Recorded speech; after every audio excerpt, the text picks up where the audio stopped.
আমাদের রাস্তাঘাট পরিষ্কার করার কর্মসূচি রয়েছে, আমাদের খেলাধুলার কর্মসূচি রয়েছে।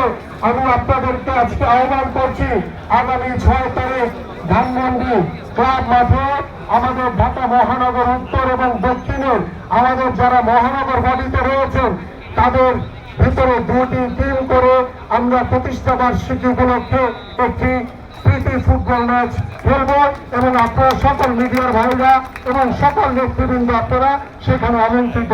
প্রিয় উপস্থিতি, আমি আজকে ছোট্ট করে আরেক একটি কথা বলে আমি আমার বক্তব্য শেষ করব। আপনারা জানেন গত 15 বছর ধরে বাংলাদেশের মানুষ ভোট দিতে পারে না।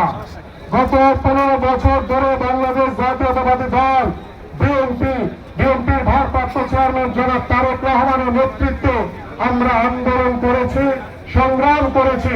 সেই আন্দোলন সংগ্রামের অন্যতম একটি লক্ষ্য ছিল, উদ্দেশ্য ছিল বাংলাদেশের মাটিতে পরিপূর্ণভাবে গণতন্ত্র প্রতিষ্ঠা করা, পরিপূর্ণভাবে এদেশের জনগণের ভোটের অধিকার নিশ্চিত করা, পরিপূর্ণভাবে আমরা আমাদের বাংলাদেশের মানুষের দাবি এবং অধিকার আদায়ের জন্য আন্দোলন সংগ্রাম করেছি।